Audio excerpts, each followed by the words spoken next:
Happy Friday. We've made it for looking at the weekend. I'm so excited. I don't know about you, but I have had a great week. I just feel awesome today. I almost feel rejuvenated after this week. I'm not sure what's going on with that. I feel great, so I hope that you guys do too.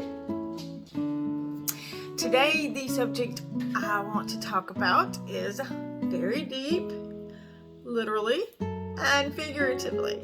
So I'm just gonna dive right into it. Today is the day of corny references, apparently. Okay, so what I want to talk about is how our lives are so much like the ocean. What? Yeah, well, have you ever noticed, go to the ocean, and have you ever tried to swim in the ocean, right? You're on the surface, and the waves are pushing you around. They're knocking you down. Some of them come up over your head. If you're not careful, you feel like you're drowning. And when you try to get back to the shore, sometimes it sucks you back in. And you're like, oh no, it's a very scary feeling. So, hey, I want to be smart about this. I'm not going to swim. I'm just going to float on top of the water.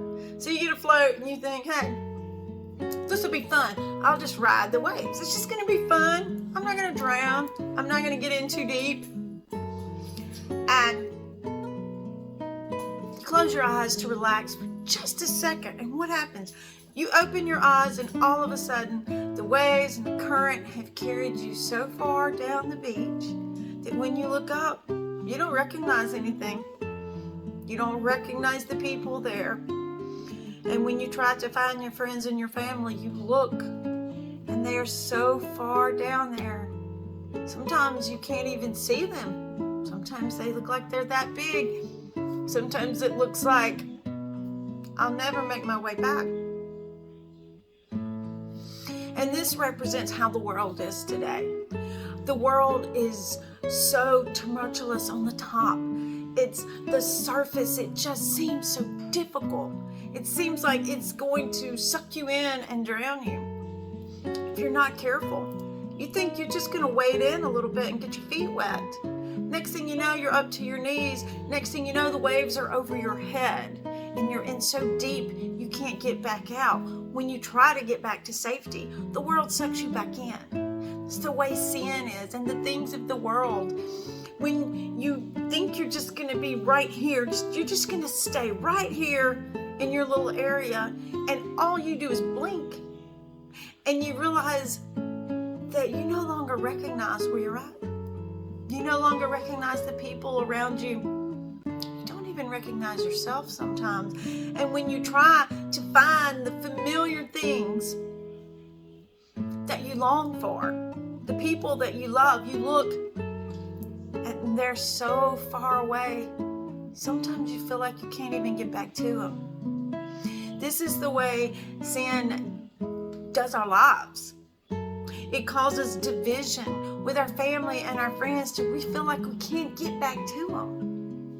And it happens so quick. It sucks you in, and Satan pulls you when you try to get back to safety. When you realize, hey, I'm on the wrong path, I'm not doing right, Satan tries to suck you back in.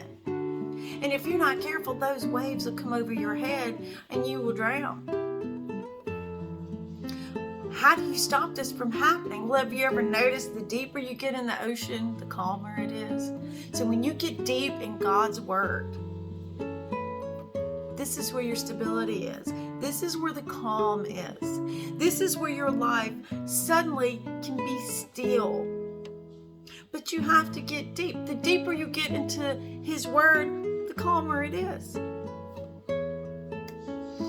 Have you ever noticed water reflects? Have you ever seen your reflection in water? It's pretty cool. Have you ever seen the photos where it looks like you can see the entire scenery reflected in the water? It's beautiful.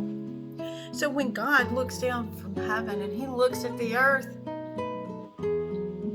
He sees His reflection in the ocean. He wants to see His reflection in us. He wants us to reflect Him. let's take some lessons from the ocean. Let's be a reflection of God. Let's get so deep in His Word that we feel a calm. Let's get so deep in His Word that the waves aren't knocking us around. We're stable. Let's get so deep in His Word that when He looks at us, He sees His reflection. And that's our thought for today.